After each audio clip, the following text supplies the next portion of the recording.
Rudransh education YouTube channel पर आप सभी का स्वागत है। सीटेट के पर्यावरण पाठ के महत्वपूर्ण चैप्टर ऊर्जा के स्रोत के साथ मैं पुनः उपस्थित हुआ हूँ। आइए शुरू करते हैं। ऊर्जा के स्रोत की विशेषताएं। ऊर्जा के स्रोत की प्रमुख विशेषताएं ये प्रचुर मात्रा में उपलब्ध होने चाहिए, इनका भंडारण, संवहन और प्रयोग आसान होना चाहिए, ये सस्ते होने चाहिए, इनका ऊष्मीय मान अधिक होना चाहिए, इनसे हानिकारक गैसों की उत्पत्ति नहीं होनी चाहिए। ऊर्जा के स्रोतों का वर्गीकरण। ऊर्जा के स्रोतों को दो आधारों पर वर्गीकृत किया जाता है। समय, ऊर्जा के स्रोत कितने समय से उपयोग में हैं। उपयोग, एक बार उपयोग हो जाने के बाद उनका दोबारा उपयोग किया जा सकता है कि नहीं। समय के आधार पर ऊर्जा के स्रोत दो प्रकार के होते हैं। पहला क्या है, परंपरागत ऊर्जा के स्रोत, और दूसरा है गैर परंपरागत ऊर्जा के स्रोत। परंपरागत स्रोत, इनका उपयोग बहुत लंबे समय से हो रहा है। उदाहरण के लिए कोयला है, पेट्रोल, गैस, पवन ऊर्जा, पनबिजली, लकड़ी, उपले आदि। और गैर परंपरागत स्रोत, इनका उपयोग कुछ समय से ही हो रहा है। सौर ऊर्जा, भूतापीय ऊर्जा, ज्वारीय ऊर्जा और परमाणु ऊर्जा। उपयोग के आधार पर ऊर्जा के स्रोत दो प्रकार के होते हैं, नवीकरणीय और अनवीकरणीय। ये एक बार उपयोग होने के बाद दोबारा भी उपयोग हो सकते हैं। अनवीकरणीय में क्या है कि ये एक बार उपयोग होने के बाद दोबारा उपयोग नहीं हो सकते हैं। इसके भंडार समाप्त नहीं होते हैं और इसके भंडार समाप्त हो जाते हैं। इनसे प्रदूषण नहीं होता, इनसे प्रदूषण होता है। तो नवीकरणीय के उदाहरण में सूर्य, पवन, तापीय, ज्वारीय, जल, विद्युत और बायोगैस है। अनवीकरणीय में लकड़ी, कोयला, पेट्रोल, डीजल, परमाणु ऊर्जा और गैस है। कोयला, यह बहुत पुराना ऊर्जा का स्रोत है। यह पृथ्वी की भूप्रकृति में पाया जाता है। इसका निर्माण वनस्पतियों के दबाने से हुआ है। इसका मुख्य घटक कार्बन होता है। यह चार प्रकार का होता है, पीट, लिग्नाइट, बिटुमिनस और एंथ्रासाइट। पीट सबसे घटिया और एंथ्रासाइट सबसे बढ़िया कोयला है। सबसे ज़्यादा उपयोग बिटुमिनस कोयले का होता है। कोयले के उपयोग, इसका उपयोग खाना पकाने के लिए होता है। इसका उपयोग ताप बिजली घरों में होता है। इससे कोक, कोलतार और कोल गैस प्राप्त किया जाता है। विश्व में चीन कोयले का अग्रणी उत्पादक है। भारत में पश्चिम बंगाल और झारखंड प्रमुख कोयला उत्पादक राज्य हैं। भारत में एंथ्रासाइट कोयला जम्मू और कश्मीर में मिलता है। कोयला का प्रकार और कार्बन की मात्रा, पीट में 30, लिग्नाइट में 38 से 40, बिटुमिनस में 65 से 70 और एंथ्रासाइट में 94 से 98% कार्बन पाया जाता है। और जो भारत में एंथ्रासाइट कोयला जो है जम्मू और कश्मीर में पाया जाता है। पेट्रोलियम कच्चा तेल, यह गाढ़े रंग का काला बदबूदार द्रव होता है। यह जमीन के नीचे वनस्पतियों एवं जीव जंतुओं के दबने से बनता है। इससे कई सारे उत्पाद मिलते हैं, जैसे मोम, स्नेहक, डीजल, पेट्रोल, मिट्टी का तेल, पेट्रोल और गैस। इसलिए इसको काला तरल सोना कहा जाता है। क्या कहते हैं? काला तरल सोना कहते हैं।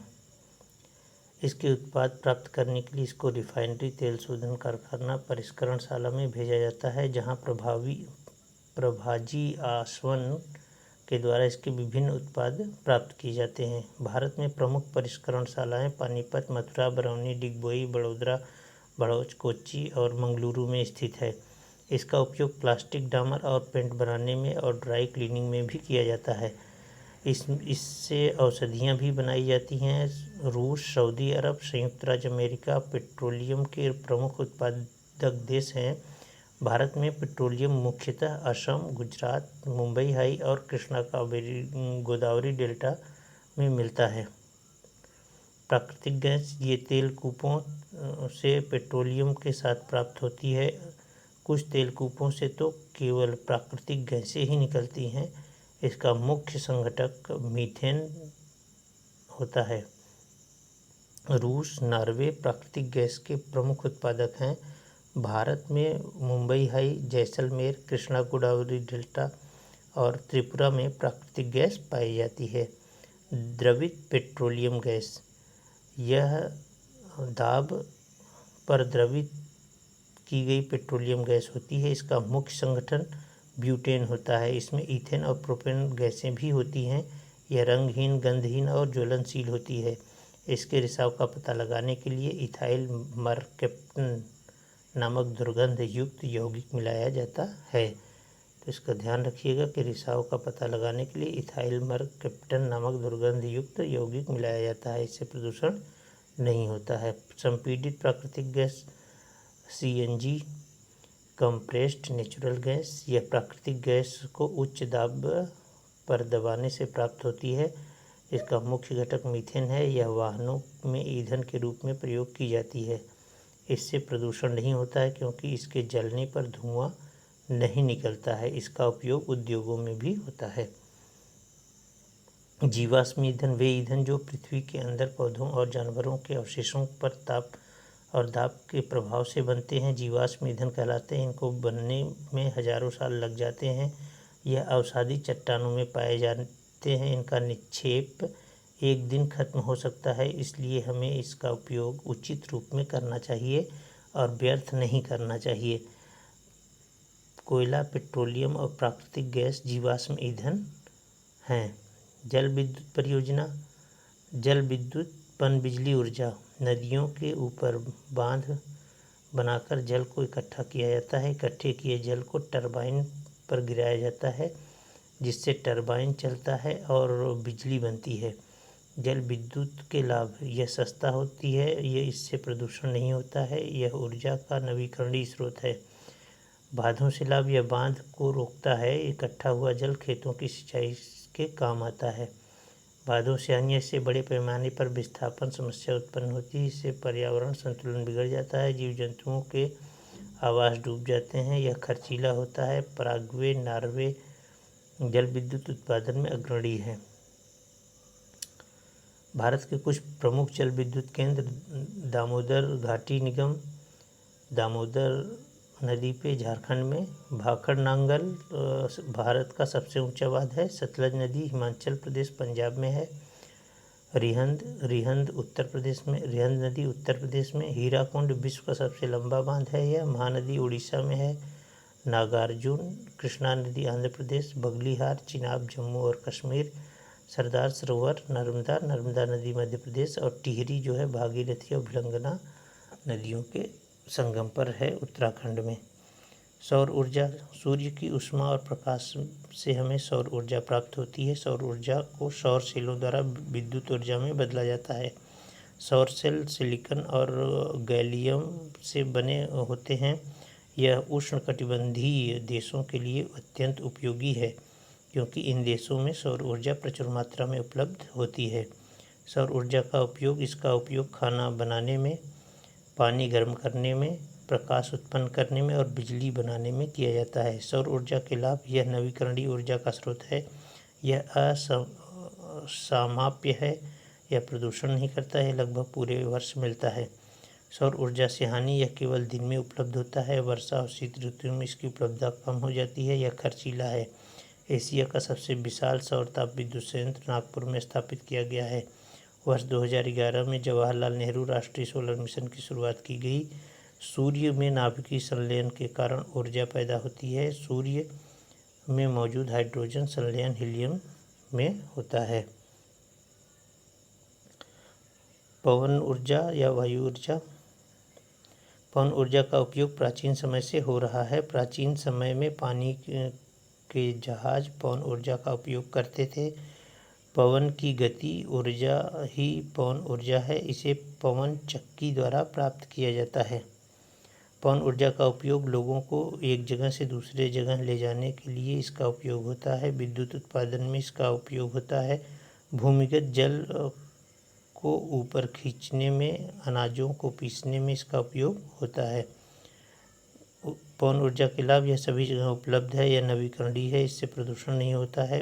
पवन ऊर्जा की हानि, यह महंगा है, पक्षियों के लिए हानिकारक है, दूर संचार के संदेशों में व्यवधान उत्पन्न करता है। जिस क्षेत्र में पवन की गति 20 किलोमीटर प्रति घंटा हो वहाँ पवन ऊर्जा आसानी से प्राप्त किया जा सकता है। नीदरलैंड जर्मनी पवन फार्मों में अग्रणी हैं। नीदरलैंड और जर्मनी। संयुक्त राज्य अमेरिका जर्मनी पवन ऊर्जा में अग्रणी है। पवन ऊर्जा में भारत 5वें नंबर पर है।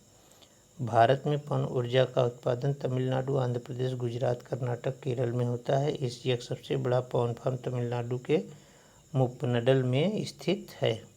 भूतापीय ऊर्जा पृथ्वी के अंदर से निकलने वाले गर्म जल के झरनों से भूतापीय ऊर्जा प्राप्त होती है। पृथ्वी की गहराई में तापमान होता है जिससे जल गर्म होकर झरनों के रूप में पृथ्वी की सतह पर आ जाता है। भूतापीय ऊर्जा का उपयोग इसका उपयोग खाना बनाने, बिजली बनाने आदि में किया जाता है। भूतापीय ऊर्जा के लाभ पूरे वर्ष इससे ऊर्जा प्राप्त की जा सकती है। इससे प्रदूषण नहीं होता है। भूतापीय ऊर्जा से हानि इसके संवहन का खर्च ज़्यादा होता है। यह सब जगह उपलब्ध नहीं है। संयुक्त राज्य अमेरिका और न्यूजीलैंड भूतापीय ऊर्जा में अग्रणी है। भारत में मणिकर्ण हिमाचल प्रदेश, पुंगा घाटी लद्दाख, तातापानी झारखंड और खम्मन तेलंगाना में भूतापीय ऊर्जा का उत्पादन होता है। ज्वारीय ऊर्जा यह ऊर्जा समुद्र में आए ज्वार से उत्पन्न होती है। इससे बिजली बनाई जाती है। रूस और फ्रांस में ज्वारीय ऊर्जा के क्षेत्र हैं। भारत में खंभात की खाड़ी, कच्छ की खाड़ी और सुंदरबन में ज्वारीय ऊर्जा की संभावनाएं हैं। कांडला में भारत का पहला ज्वारीय ऊर्जा संयंत्र लगा है। ज्वारीय ऊर्जा के लाभ, यह असामाप्य है। यह प्रदूषण मुक्त है। ज्वारीय ऊर्जा से हानि, इससे समुद्री जीवों को नुकसान पहुंचता है। इसके उत्पादन में कठिनाई आती है। बायोगैस, गोबर गैस। बायोगैस जैविक अवशेषों, गोबर और रसोई के अपशिष्ट पदार्थों के बैक्टीरिया द्वारा अपघटन से प्राप्त होती है। इन पदार्थों का अपघटन अनाक्सीय होता है। इन पदार्थों के अपघटन से मीथेन 60 से 65%, कार्बन डाइऑक्साइड 25 से 30% और हाइड्रोजन गैसें निकलती हैं। इसका उपयोग खाना बनाने में और जैव खाद्य प्राप्त करने में होता है। इसका उपयोग ट्यूबवेल चलाने में भी होता है। बायोगैस के लाभ, यह सस्ता है, यह प्रदूषण मुक्त है, यह उपयोग में आसान है, यह सर्वव्यापी है। इससे लकड़ी और जीवाश्म ईंधनों की बचत होती है। बायोगैस से हानियाँ, मीथेन और कार्बन डाइऑक्साइड गैस निकलने के कारण हरित गृह प्रभाव होता है। इसके लिए नियमित रखरखाव की ज़रूरत होती है। बड़े शहरों में गोबर की प्रचुर मात्रा नहीं मिलती, इसलिए वहाँ इसको लगाना उचित नहीं है। बायोडीजल, यह जट्रोफा, रत्तनजोत, करकास और पोंगोमिया पौधों के बीजों से प्राप्त किया जाता है। काकीनाडा आंध्र प्रदेश में देश का पहला बायोडीजल संयंत्र लगाया गया। परमाणु ऊर्जा, नाभिकीय ऊर्जा, यह नाभिकीय रिएक्टरों, यूरेनियम और थोरियम धातुओं के नाभिकीय विखंडन द्वारा प्राप्त किया जाता है। इसलिए इससे अत्यधिक मात्रा में बिजली उत्पादित की जा सकती है। यह बहुत खर्चीला है और प्रदूषण पैदा करता है। इससे एक्स किरणों और वाई किरणों जैसी अत्यंत हानिकारक किरणें निकलती हैं जिससे आनुवांशिक विषमताएं हो सकती हैं और कैंसर जैसी बीमारियां भी हो सकती हैं। संयुक्त राज्य अमेरिका परमाणु ऊर्जा में अग्रणी है। यूरेनियम का खनन जादूगोंडा झारखंड में होता है और थोरियम केरल के मोनाजाइट बालुओं में पाई जाती है। भारत में प्रमुख परमाणु केंद्र तारापुर मुंबई में है, नरोरा बुलंदशहर उत्तर प्रदेश में है, काकरापारा जो है सूरत गुजरात में है, कैंगा जो है कर्नाटक में है, कलपक्कम चेन्नई तमिलनाडु में है, कुडनकुलम तमिलनाडु में है और रावत भाटा जो है कोटा राजस्थान में है। ऊर्जा क्या है? किसी वस्तु के काम करने की क्षमता को उस वस्तु की ऊर्जा कहते हैं। ऊर्जा दो प्रकार की होती है। गतिज ऊर्जा, किसी वस्तु की गति के कारण पैदा हुई ऊर्जा को गतिज ऊर्जा कहते हैं। स्थितिज ऊर्जा, किसी वस्तु की अवस्था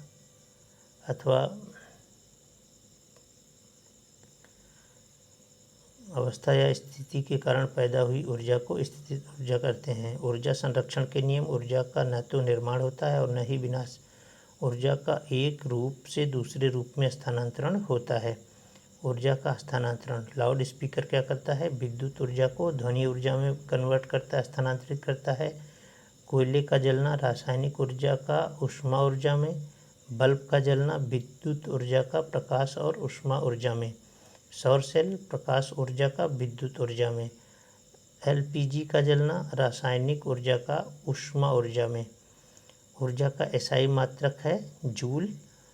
रॉकेट में प्रयोग होने वाली ऊर्जा के स्रोत द्रवित ऑक्सीजन, इसको ध्यान रखिएगा, ये महत्वपूर्ण है। रॉकेट में प्रयोग होने वाली ऊर्जा के स्रोत में द्रवित ऑक्सीजन, द्रवित हाइड्रोजन और हाइड्रोजन पेरोक्साइड।